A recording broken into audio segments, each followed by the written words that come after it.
¿Nace un niño pecador? Una pregunta compleja y difícil. Algunos, para decir que nacemos pecadores, dicen que el pecado es transferible, es como algo genético. Indirectamente, estas personas nos están diciendo de que el pecado está en nuestro ADN. Pero ¿saben una cosa?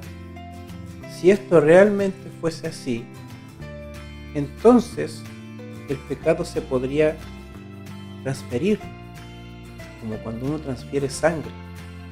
Es más, el pecado sería algo genético y no algo moral. Pero la Biblia nos dice que el Hijo no llevará el pecado del Padre, ni el Padre el pecado del Hijo, dando a entender que es algo moral y no genético. Lo que sí no debemos negar que todos nosotros poseemos una naturaleza pecaminosa.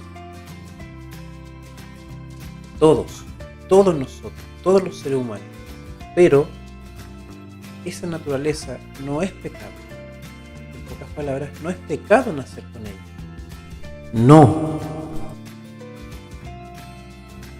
Algunos, de hecho, utilizan el versículo de Salmo 51:5 para decirnos que nacemos pecadores, ya que ahí dice: he aquí en maldad he nacido, y en pecado me concibió mi madre. Pero saben, no toman en cuenta el contexto, ya que el mismo David confiesa su pecado y se arrepiente de él. ¿Y cómo entonces podría uno arrepentirse por algo por lo que se nace? ¿Con algo por lo que no soy culpable? Entonces volvemos a la pregunta: ¿no heredamos el pecado de nuestros padres? Pero como ya mencioné, debemos analizar el contexto de esta cita para poder saber la respuesta correcta.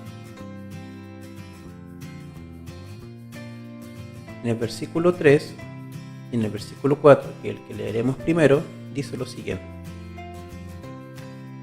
contra ti solo he pecado. Pero además, el versículo 3 nos dice lo siguiente: porque yo reconozco mis rebeliones. Y el versículo 4 nos vuelve a agregar: he hecho lo malo ante tus ojos. David confiesa algo que hizo y no algo con lo que nació. Es más, la Biblia nos da una pauta de cómo las personas son juzgadas. Dice así en Romanos capítulo 3 versículo 4: de ninguna manera, antes bien sea Dios veraz, y todo hombre mentiroso, como está escrito, para que seas justificados en tus palabras. Si David se hubiese querido justificar por haber nacido pecador, lo hubiese podido hacer según el versículo que acabamos de leer. La tía Elena nos ayuda con respecto a este punto, nos ayuda a aclarar este aspecto. Es inevitable que los hijos sufran las consecuencias de la maldad de sus padres, pero no son castigados por la culpa de sus padres, a no ser que participen de los pecados de estos.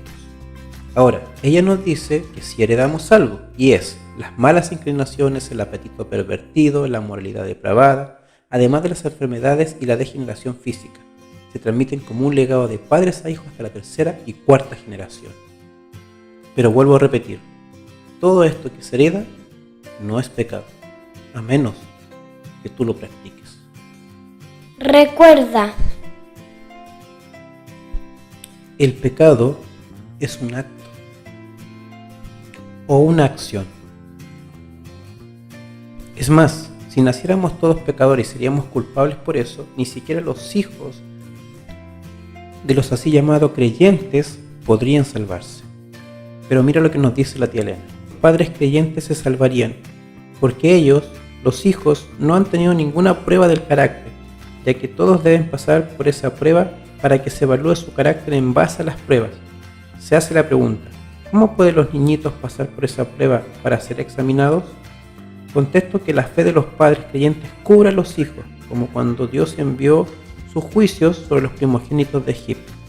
Por lo tanto, como el pecado es un acto y estos pequeños no han tenido actos pecaminosos para poder salvarse, la fe de los padres recae sobre ellos. Porque si fuesen pecadores o naciesen pecadores, entonces deberían morir culpables por eso. Pero esto no es así, porque el pecado no se transfiere por genética. En defensa de la verdad.